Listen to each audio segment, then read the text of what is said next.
Life, they say, is the flower, and love is the honey. Of course, love should be the honey because love is very sweet. And aside it being sweet, it has its own challenges. Regardless the challenges, we can always make love very beautiful. In growing up, our encounters, our experiences, the movies we've watched, the novels we've read, all of these things has shaped our knowledge about love or has given us a perception about what love is. Hello everyone, my name is Mami Ajua. You are welcome to Precious Jewels.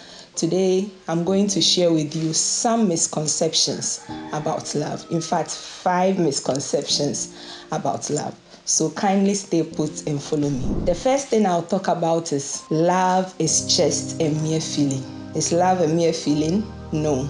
Love is beyond the feeling you feel. Love is about the true commitment. Love is about the sacrifices we make. Looking at what Jesus Christ did for us on the cross of Calvary, love goes beyond feeling. I believe that it wasn't a good feeling, and I know you also believe. If it was just all about the feeling, Jesus would have said, this is not a good feeling, let me just leave it here. But because it goes beyond feeling and it's about sacrifices, he went ahead to make that sacrifice for us. So in as much as we are saying it's a feeling, we have to also understand that it goes beyond feeling. The second thing I'll talk about is love is blind. Seriously, when I hear this thing, I'm like, is love really blind? If love has blinded you, I beg you, please open your eyes. Love is not just blind. We have to see the flaws of our partners. We have to see the difficulties in the relationship. It's not just about identifying the flaws and the faults, but when we identify it, we have to work hand in hand, both parties or even the people we say we are in love with, to make sure we help our partners overcome their flaws, and we also help our partners together as a team overcome whatever challenge we are going through. Because when we say it's just blind, at times we just overlook all these things, and it's in the long run affects us. So please, love is not blind. Love is not blind. At times we see most of our young people in relationship and they are being abused to the extent of some of them are being beaten and all that.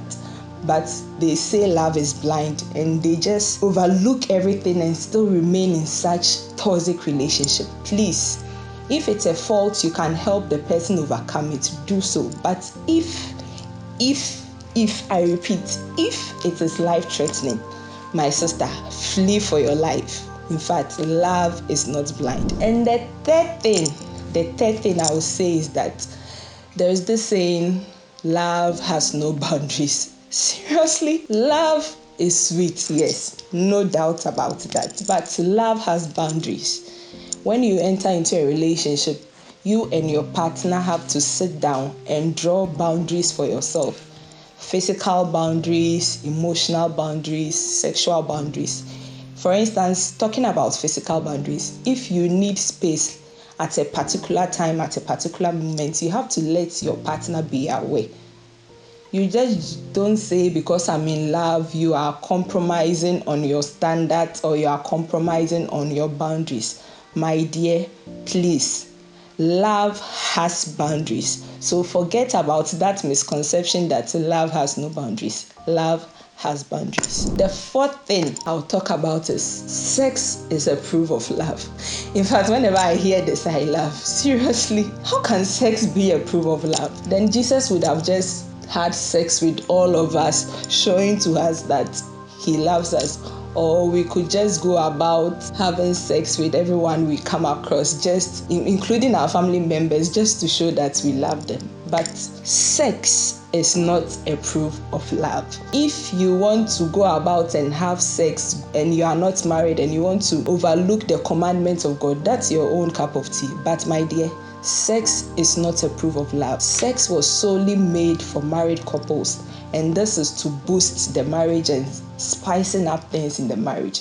So if you are in a relationship and the person is saying, have sex with me to show that you love me, please, that person is not serious about you. In fact, it is not love. It is lust, and the person is just trying to take advantage of you. So please, take note, sex is not a proof of love. My last point, which is the fifth point I want to talk about, is we hear people saying that love or relationship is a cure for loneliness. No, my dear. It is not.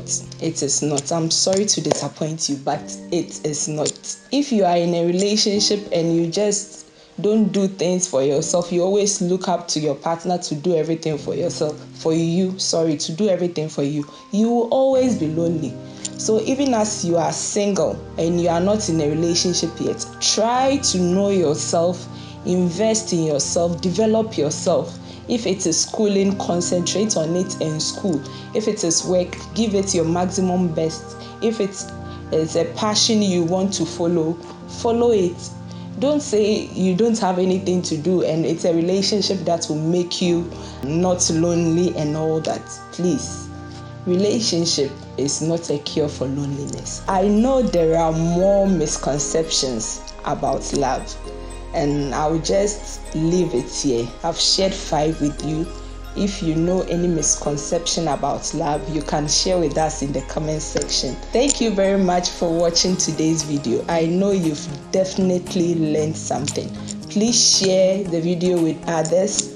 Do well to like, leave a comment, and subscribe to the channel. Of course, that's very important. Subscribe. Thank you and have a blessed day.